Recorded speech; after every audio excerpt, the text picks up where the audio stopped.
It's a beautiful day in the neighborhood, and I'm Caleb Jones, and this is the Alpha Male 2.0 podcast. And let's talk about your body. What? Yes. There is a term that I discuss a lot called OBW, or obsolete biological wiring, and I will summarize it briefly before I get into it. If you've read my books, you already know where I'm going with this.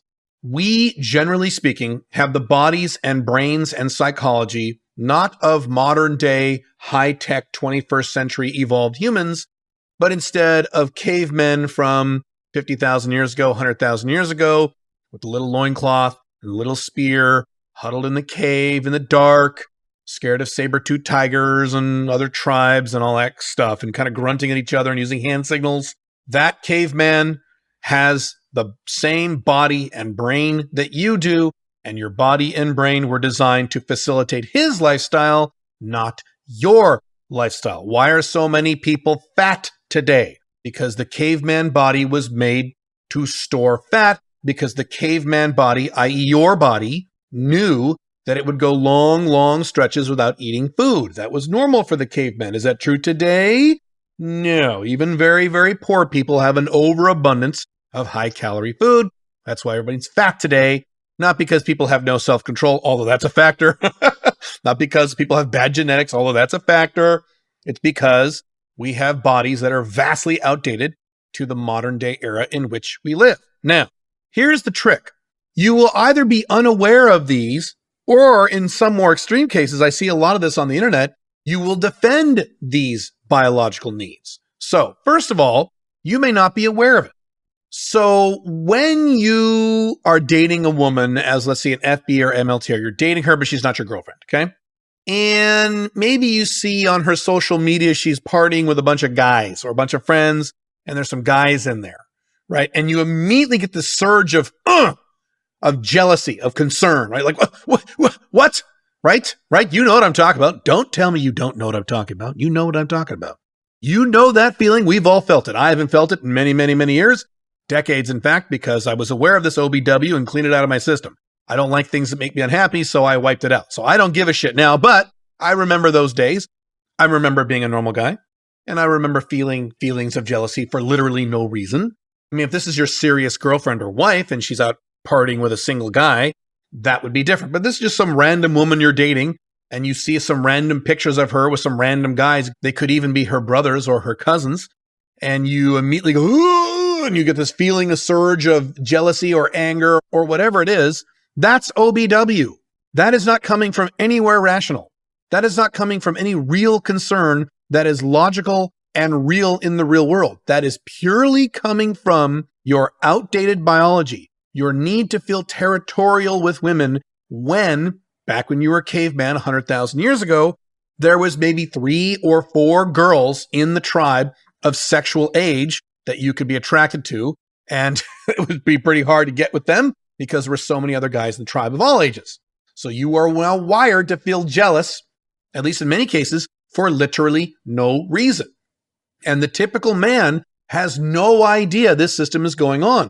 All he knows is that he's feeling jealous, and he wants to get mad or sad or scared, or he wants to go kill somebody. He's not sitting down and thinking, wait a second. The reason my biology and the reason my outdated psychology is reacting this way is because of outdated DNA that was outdated literally thousands upon thousands of years ago that has no meaning now in the real world. I have said this before, and I'll say this again because I want to keep drilling this into your head. There are more women, unless you live in a small town. If you live anywhere near a major city, there are more women within a 5-mile radius drive of your home, more attractive women, I should say, women you'd be attracted to, that you could ever hope to have sex with for the rest of your life. Women are not this scarce commodity that your outdated biology and your outdated psychology think they are. They're not. So your biology is outdated. So you have to first identify it. Now, the next level beyond this are men who are aware of these things, but defend them. So several years ago, there was a big book that took the internet, or at least portions of the internet, by storm, called Sperm Wars.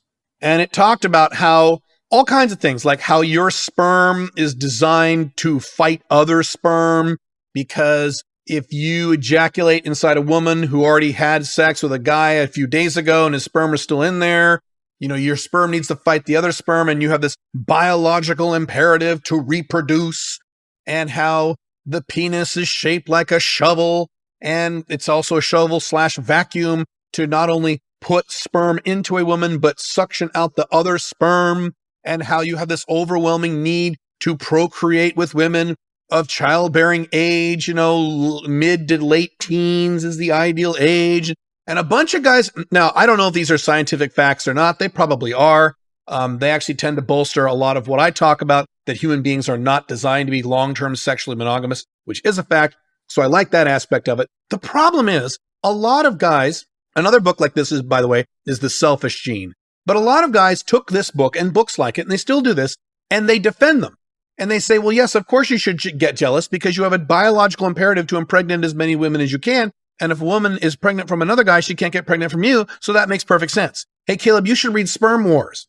In other words, they're defending the negative feelings and conditions that your obsolete biology causes.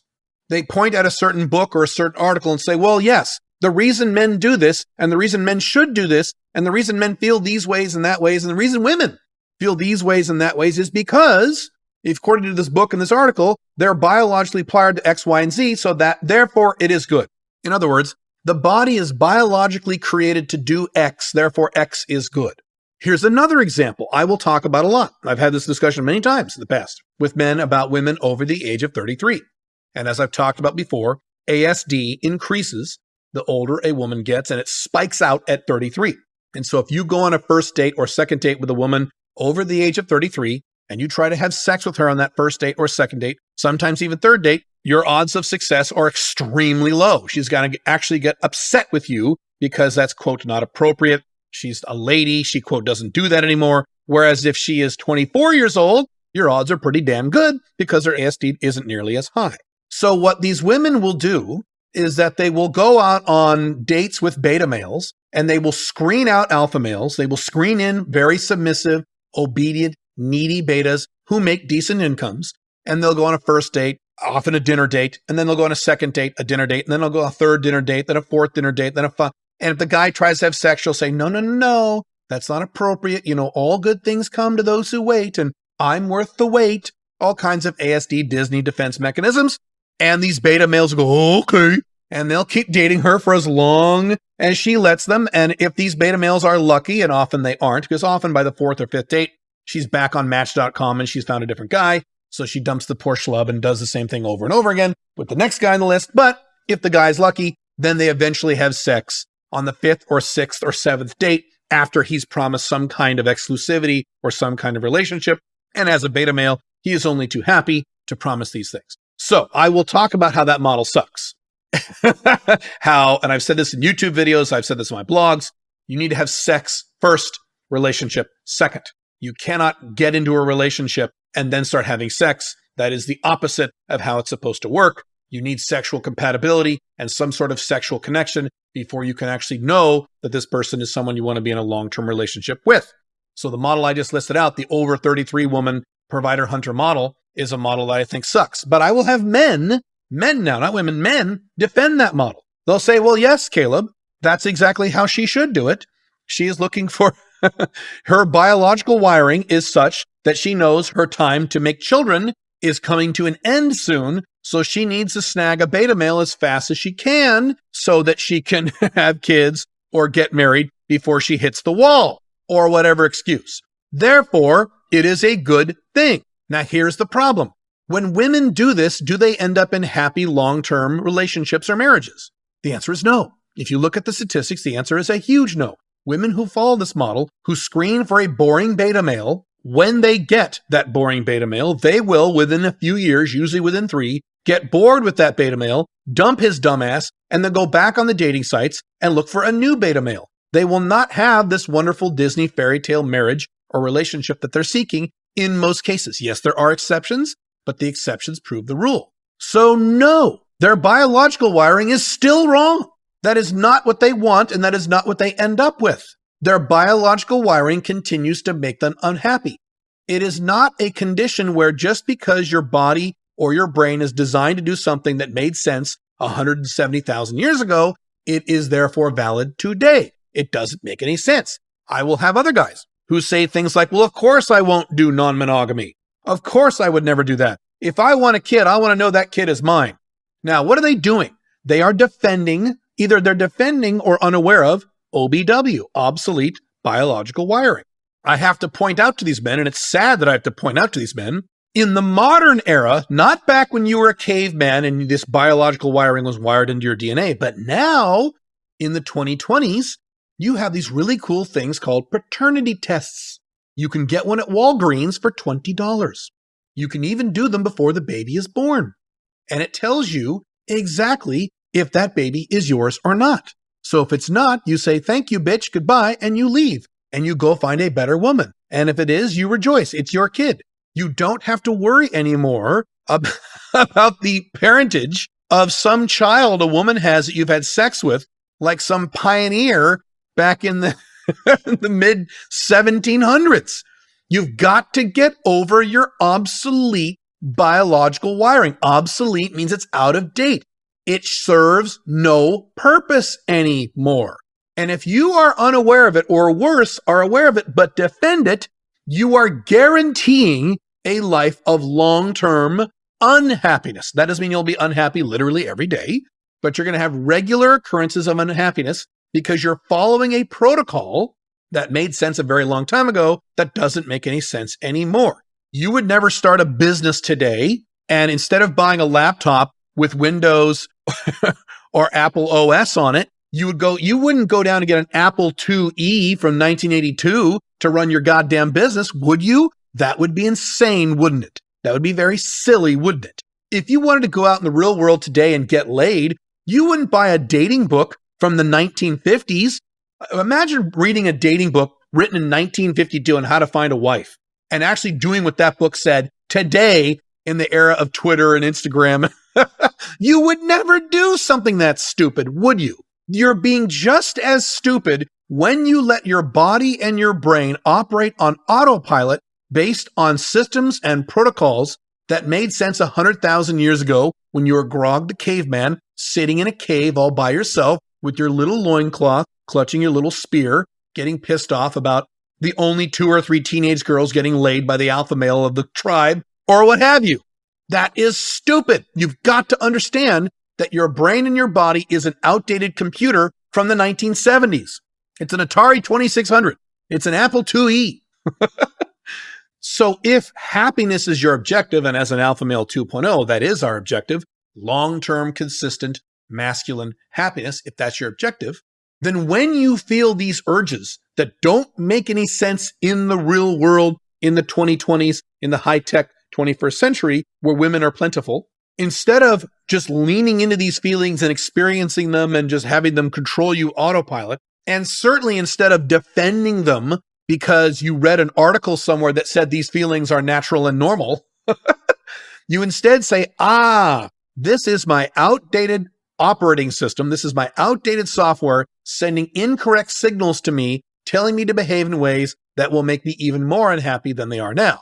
So I need to be aware of these feelings and mitigate these feelings. I'm not going to talk here about how to mitigate or manage feelings in OBW, your obsolete biological wiring. I talk about that in the book, The Unchained Man. If you go to alphamalebook.com, it's just $7. It's over 440 pages long. It's a pretty good deal. I suggest you get it. I talk about this in one of the chapters in great detail.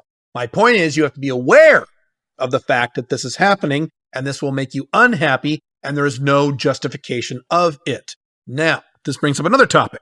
Well, okay, Caleb, obsolete biological wiring is obsolete and it makes me unhappy. But what about the biological wiring that actually makes me happy? Is that okay? So this gets a little complicated. There is biological wiring that is obsolete. There is biological wiring that is not obsolete. And there is biological wiring that is obsolete, but okay. What? Yes, I will explain. So first you have biological wiring, right? You have biological wiring that says you need 6, 7, 8 hours of sleep a night, whether you feel like it or not, right? There's nothing you can really do about that. That is hard-coded biological wiring. You have to take a piss several times a day, right? You got to do that. There's nothing really you can do about that. It's just part of being a human being, at least at the moment. Down the road, decades down the road, when we can transcend our human bodies, Maybe we won't have those problems anymore, but today, at least for the next few decades, we got to deal with these problems. So there's nothing you can really do about hard-coded biological wiring that doesn't compel you to do something that damages you. It's just something you can't control, something out of your control. You got to do it. So that's the first set. The next set is obsolete biological wiring that causes you unhappiness. Being jealous, being territorial, racism to a strong degree, tribalism to a strong degree makes you angry. With women, it's often the desire to have babies way too soon or with the wrong guy. These are obsolete biological factors that make you less happy, and these are things you need to identify, mitigate, and if you can, eliminate. If you can't eliminate them, you need to at least mitigate them. That is your job as an alpha male 2.0. Now, what about obsolete biological wiring that makes you happy? So here's an example. I've had guys ask me this. Well, Caleb, you have the biological urge to have sex because it feels good, but the point of sex is procreation. If you don't want any more children, then sex doesn't serve any purpose. So isn't then the desire to have sex obsolete biological wiring if you're done having kids? So in my case, I'm done having kids. I'm almost 50. I'm quite done. I've had 2. I'm good. I'm good now. I don't want any more kids, but I still have a lot of sex. So the purist, the biological purist would say that is obsolete biological wiring. You don't need to have sex anymore. You're done procreating. So the fact that you want to have sex will make you less happy. Good point. Very interesting point. Here's my answer. I have taken that desire, the desire to have sex, and I have built a system around that desire where it makes me extremely happy. Extremely happy. First of all, let me back up a second. Having sex has all kinds of tremendous health benefits that have nothing to do with procreation. I've written about these in my blogs. I've talked to doctors about this, researchers. You can read articles about this. There's all kinds of health benefits when you have frequent sex, especially when you're a man, but when you're a woman too. Testosterone, better sleep, and so on. There's all kinds of health benefits to it. Moreover, you may know this from your own experience. If you have sex, often you feel better after having sex. So one of the reasons I have sex is so I can focus more on my work. If I'm distracted having sex, if I have sex, I don't have to worry about it. But that's not the only reason I have sex. That's not even the primary reason I have sex. I have sex because it's enjoyable. So I have built a system, Alpha Male 2.0, FBs, MLTR, OLTR, over which I can have sex on my terms when I want, with women I find attractive, whenever I want, and that makes me very, very happy. I was asked a long time ago, and I wrote an article as a response to this question. This guy said, hey, Caleb, if you could take a pill that would completely remove your desire for sex, would you take it?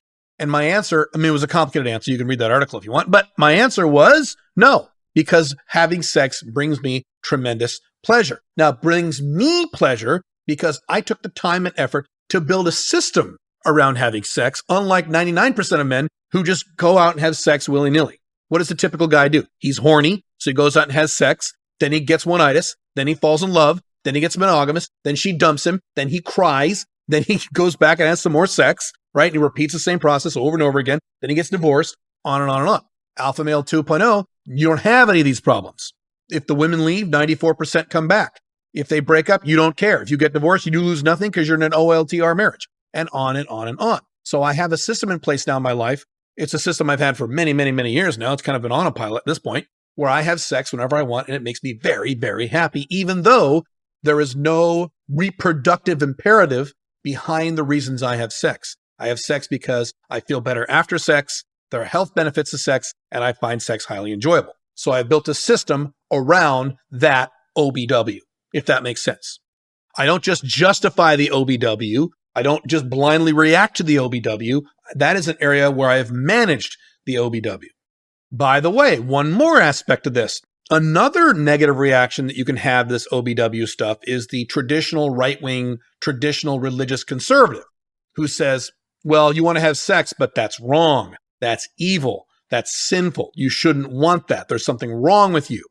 Or the over 33 left-wing feministy attitude of sex of, well, when a man is horny, he's just being immature. He's being immature. He needs to fucking grow up and be an adult. And an adult man, a quality gentleman, doesn't have sex unless it's with his committed girlfriend, blah, blah, blah, blah, blah. It's interesting how these far right-wingers, these far left-wingers actually match a lot on their societal opinions. Isn't that interesting? Food for thought on that one. But anyway, that's another negative reaction, is to look at something like the desire for sex and turn it into something evil. instead of saying this is a problematic thing that requires a system in place.